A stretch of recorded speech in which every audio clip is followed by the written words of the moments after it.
Hello, ladies and gentlemen, my name is Zakabane101, and welcome back to another episode of Let's Play Bloodborne.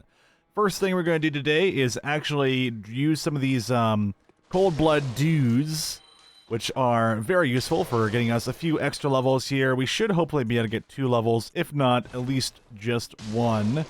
There we go. I think that's going to be roughly 1 level here, pretty close to 2 though. And we're just going to bump up our endurance just a little bit more. We're at 15 vitality, 17 endurance, should be pretty strong. Of course, in the last episode, we finally took on Old Yarnum. I know, after all the hype, it finally happened, and of course the audio broke yesterday, so I do apologize once again for that. But, regardless, once again, we're able to delve on into the game. Let's check out some of these items here. I don't think there's anything new in the insight shop, so we just got 5 insight kind of left over here. But, is there anything in the new... with the new bath messengers? I don't think there's anything new here either, but maybe we can buy something here.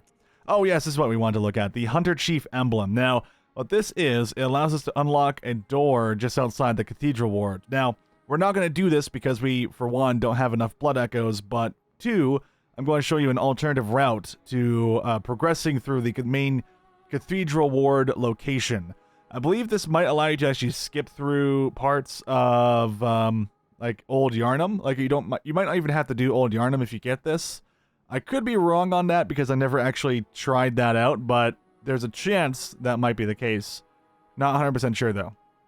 Anyway, here is the Hunter Chief Emblem, a cloth emblem that belonged to the captain of the church hunters long ago. Opens the main gate that leads to the round plaza of the great cathedral. The main gate is shut tight on nights of the hunt, and could only be opened from the other side with this emblem. In other words, the captain's return and this emblem determined the end of the hunt. So, I'm not going to assume that I am a captain if I were to say buy this, but maybe I am the captain of all the hunters because I have access to the hunter's dream. Again, we have not seen anyone else with access to the Hunter's Dream. We've only really seen that Gehrman, who is kind of like a watcher of the Hunter's Dream. He resides here, as you can see. He's chilling out. Look at him. The healing church and the blood ministers who belong to it were once guardians of the hunters in the times of the hunter Ludwig. They worked and forged weapons in their unique workshop. Today, most ministers don't recall the hunters, but they have much to offer you. And so, heed the message of your forebears. Ascend to Oedon Chapel. Okay, so here's our next hint in the game. We need to ascend Odin Chapel. Maybe not ascend to Odin Chapel because we're technically already there, but there is, of course, a tower that has just opened up thanks to our completion of Old Yarnum. So actually, yeah, I think that you cannot actually do anything until you do Old Yarnum because we're going to find that once we head on back, we're going to be able to see that we have unlocked a new door without being the Bloodstarved Beast. This door would not open, basically, so you'd be locked out of the area. We're going to use the Blood Gem Fortification here with our +3 Kirkhammer, and we're just going to stuff something into... Oh, yes, that's what we're going to do. We're going to unequip the Red Blood Gem, and as you can see here, even though this is a triangle space, the Red Blood Gem can fit perfectly in here, still giving us all the same benefits as before, but now we can use some of these Star Gems to increase our damage slightly. And here we go. We got Tempering Blood Gem rank 2, and it's a Radio Gem, which means it fits in these little spots here, these little star slots. And this gives us a overall bonus to our physical attack up with the weapon, the Kirkhammer, by 2.1%. And also our charge attack goes up by a bit, but I don't think that's enough to really garner any true difference in damage. Regardless, though, the extra 4 physical attack is definitely very nice, and again, leveling up your weapons with that is what gives you true strength in the game, not just upgrading the weapon itself, but actually putting in gems on top of the upgrades can make you extremely powerful. And that's actually one of the reasons why you want to take on the Chalice dungeons, because the Chalice dungeons have the best gear in the game, period. I equate the game's Chalice dungeons to Diablo all the time, but it's just so true. The Chalice dungeons have the better loot, and that's where you go to get the best loot, which is those little radial gems. Alright, so what we're going to do here, we're going to go ahead and teleport on over to the Cathedral Ward.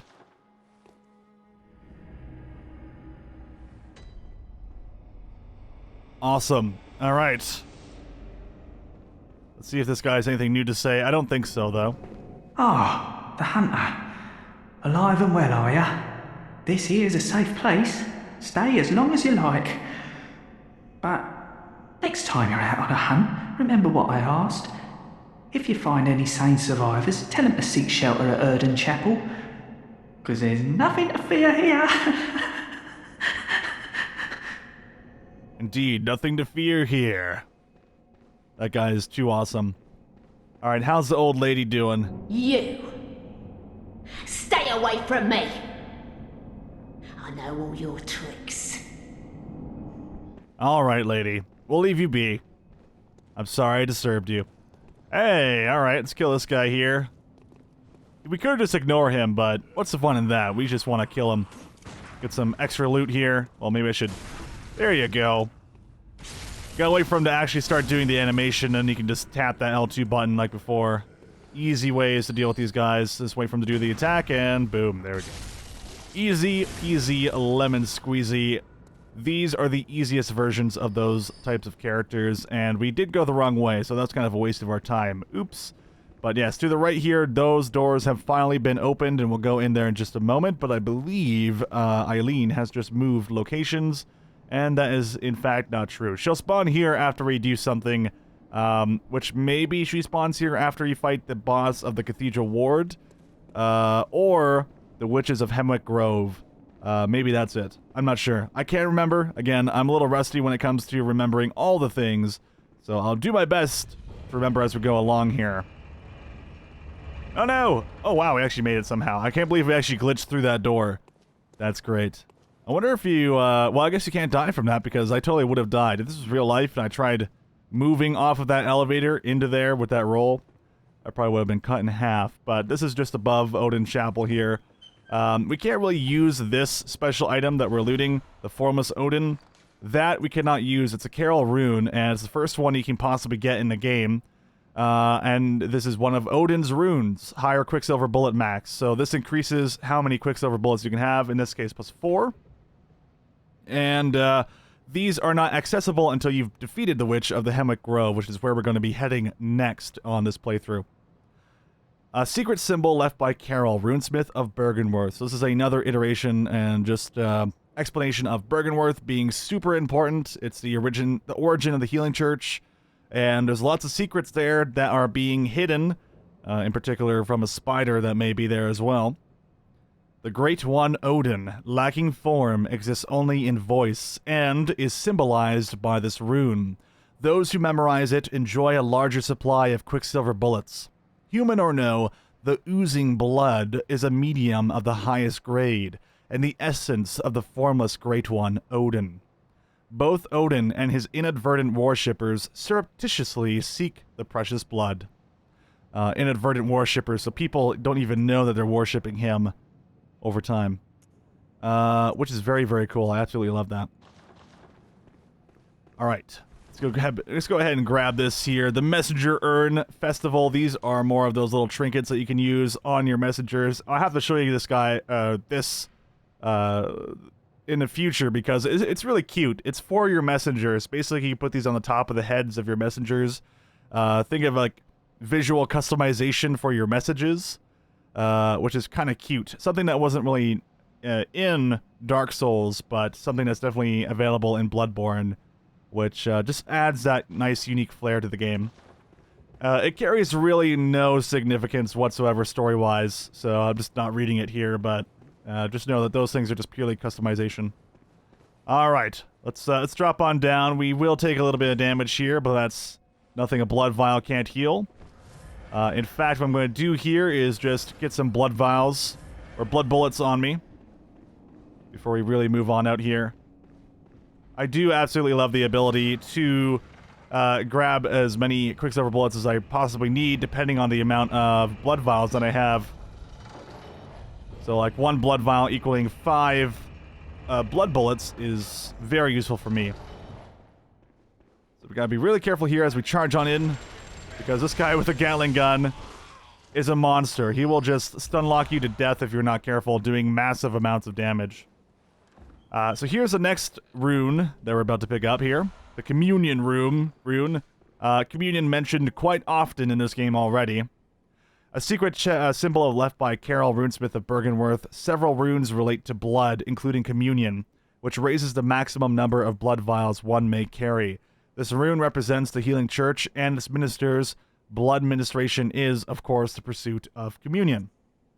And if we go back to the Thumeru chalice, which we got from the Bloodstarved Beast, ritual chalice found in the Church of the Good Chalice, used in a ritual at the tomb altar in the Hunter's Dream to break the seal of the old underground labyrinth. Let the chalice reveal the tomb of the gods, let blood be the hunter's nourishment, and let ye partake in communion. So both of those have relevance together. Carol runes again, though, we don't have access to them just yet. But they will definitely be very valuable to us when we get a chance to actually use them. So, as you can see, it says here, Healing Church Workshop. This is where the Healing Church went to build weapons for the Yharnamites and all of that in Yharnam right here. And for their hunters in particular. Actually, the Yharnamites did probably just grab pitchforks and stuff, as we have seen. And whatever cutlasses they can find. I'm going to try and get this little guy. Please, don't fall off the... Oh, my... He just had to fall off the side now, didn't he? Did he just fall all the way off the side? Oh, what a butthead. Well, I guess our best opportunity here would be just kind of save and reload. I'm going to drop down, though. I don't think I ever drop down here.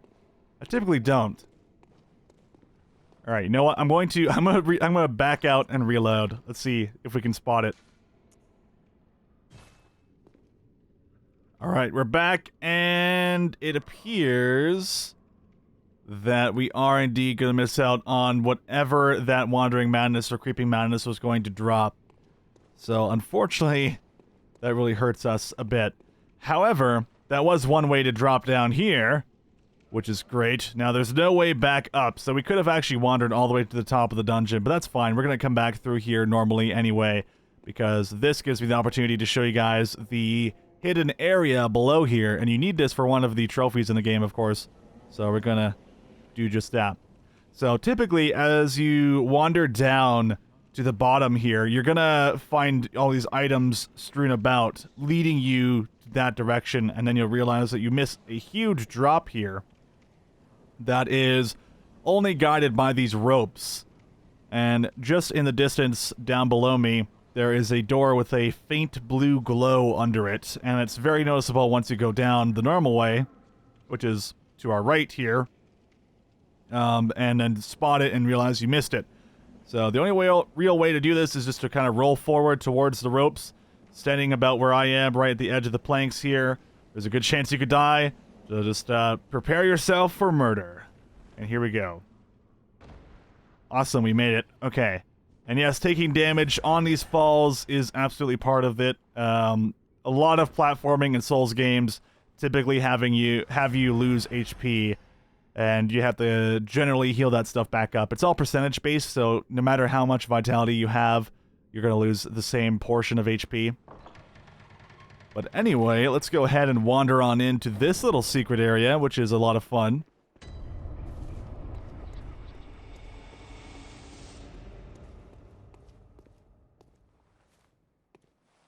And holy smokes, where's the doll? Where's our tombs? There's no tombs here. The side area leads to other sorts of buildings. They're kind of planted in the ground. There's also a giggling woman in the background.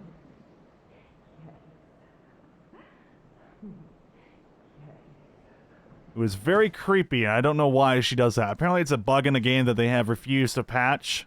It has no significance other than it's just creepy. Alright, let's open our first little treasure chest here. This is where those little bath guys are in the Hunter's Dream.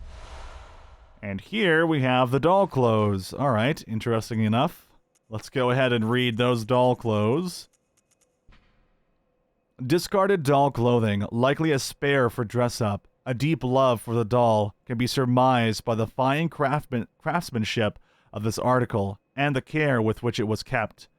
It borderlines on mania and exudes a slight warmth. And yes, of course, we can wear them. Quite beautiful indeed. It has a little pendant on the center there too. This is the exact clothing that the doll, in fact, wears, as it would make sense, right? You probably want that to be the case. Also, let's do some fashion souls here. Let's switch ourselves out. Get the top hat going on, maybe. Go back to that standard hunter's garb, considering we're not going to be dealing with poison for a little while now. There we go. Look at that. Much more dapper. Although, I think I'm more of a fan of Gascoigne's cap. Yeah, there we go. Very Western style. I don't know, it's interesting how different his cap is from the rest of his healing church type garb. This is the only tombstone in the entire area, by the way. So, there are no other tombstones in the whole area. This one, though, which exists in both the dream and in the real world, this is here. And what is dropped next to it? An old hunter bone. Indeed. Okay, so let's go ahead and check that on out, if we can find it. I think it should be, there it is, under our main inventory. Old hunter bone, the bone of an old hunter whose name is lost. It is said that he was an apprentice to old Gehrman, and a practitioner of the art of quickening, a technique particular to the first hunters. It is most appropriate that hunters carriers of the torch, who are sustained by the dream, would tease an old art with his remains.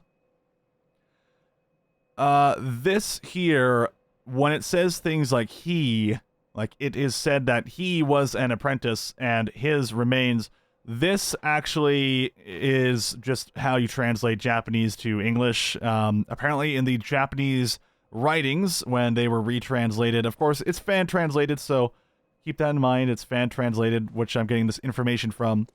But the fan translation basically says that there was no actual target gender that was being mentioned there. So it could be he or she.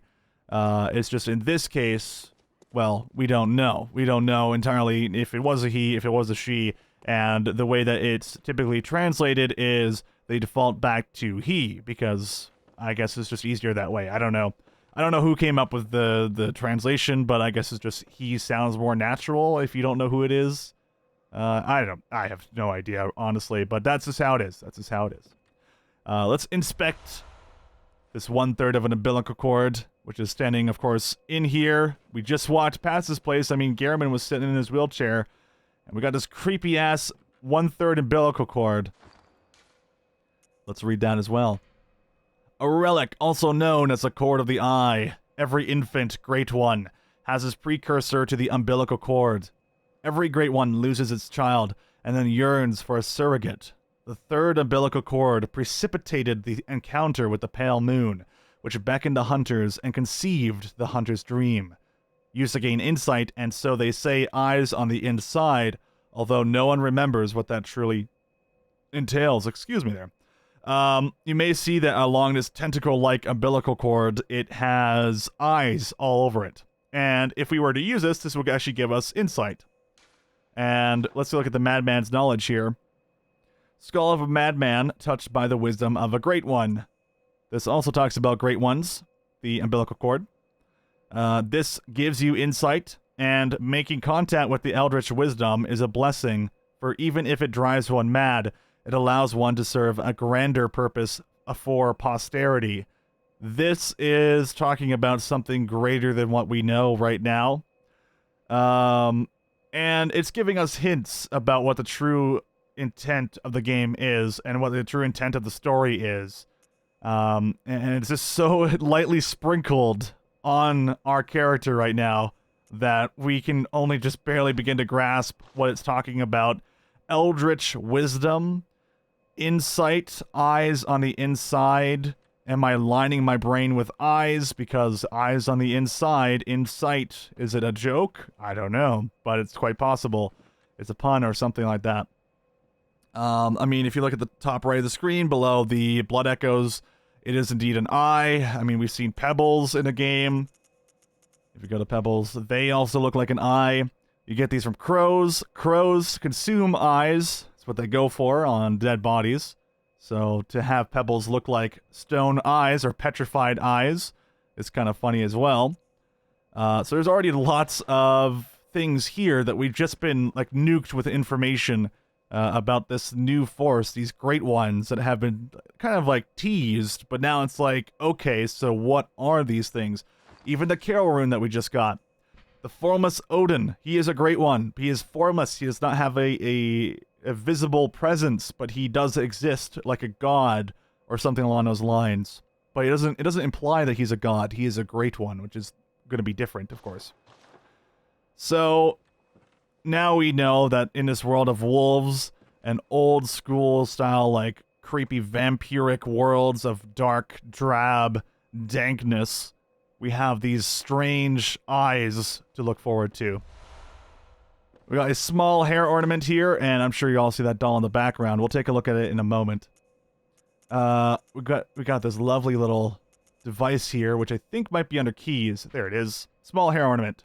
A small, very ordinary hair ornament. Although it has been lost for quite some time, one can still see signs of the care with which this tasteful ornament was once kept. Its color would stand out most brilliantly against a head of grayish hair.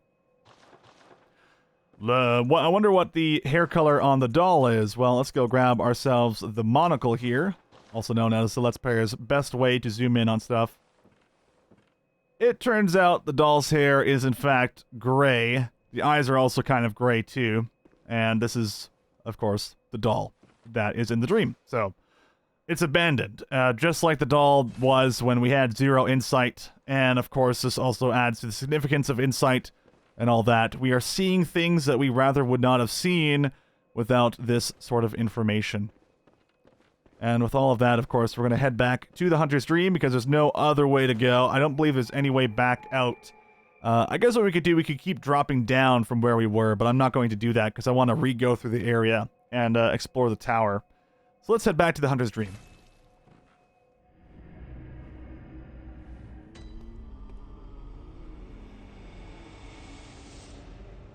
Well, isn't that interesting? The doll has disappeared. Now, this is not actually scripted to us spotting this. It just so happens that the doll has decided to move position for a moment so that she can pray at the tomb. Now, what significance does this have? Well, right now, we don't really know. The doll, of course, was not missing any limbs back in the real world. But she is indeed praying at the one tombstone that does, in fact, exist in the real world. This one, of course, fully intact, whereas the other area, it was broken down, old, forgotten, and dying. And, of course, all these tombs here, once again, just to kind of compare the two areas. There's no buildings around the area, and we're surrounded by fog. But then again, this is called the Hunter's Nightmare. We have the giant-ass moon up top. Lots of crazy stuff going on. Welcome home, good hunter. What is it you desire? I desire to give you a small hair ornament. What? What is this? I can't remember. Not a thing, only I feel. A yearning, something I never felt before. What's happening to me? Tell me, Hunter, could this be joy?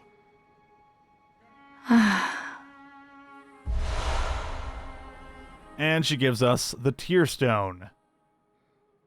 So, this tear stone has a bit of cute information on it. A silver shining tear stone used to change into a blood droplet gem. A doll sheds neither blood nor tears, and thus its nature remains unknown. Whoever thinks this is precious must be troubled by severe naivete. Let's punch that thing in the face. There we go. So now we have the blood gem, or the tear blood gem. Very similar to the red blood gem that we have. And it says, A blood gem that fortifies weapons, drop of blood gems, and special gems that adapt to various weapons and shapes, and is created from a shining silver doll tier. This blood gem is a quiet but unfaltering friend that continually restores HP. The life essence of a hunter. Perhaps the doll's creator had wished for just such a friend, albeit in vain. Interesting. So, at this point in time, all we know is that Gehrman and the doll are related only in the terms of they both exist here and so do I. I exist here as well, so am I related to the doll? Did I create the doll? Maybe it's just a thought in my head, although there's a good chance that might not be the case. Maybe Gehrman made the doll. It's totally possible. Oh, Lawrence, what's taking you so long? I've grown too old for this. Of little use now, I'm afraid. And we just got some information on Lawrence and Ludwig as well. Lawrence and Ludwig, both pretty cool people. Here is the Stump Messenger. This is what I was talking about earlier. You can give accessories to your messengers. So, for example, if we were to give them the Messenger Urn Festival, which we just found, these guys will put on some urns on their heads, because why not, right? And it's a nice little cute customization in the game that makes the messengers look a bit different for each individual player. Alright, and with that, ladies and gentlemen, I'm going to be cutting this episode short because it is pretty late at night, and I did want to get just one episode out for today. I think tomorrow we're going to be taking a look at the rest of the Cathedral Ward and make our way upwards towards the Hemwick area. And then after that, we'll definitely take a look at Henwick, and later finish up the Cathedral Ward. Thank you so much for watching. You guys have been amazing so far. If you have any questions, feel free to drop them in the comments down below. And if you enjoyed the video, click that like button. If you did not like the video, click that dislike button. Regardless, have a wonderful day.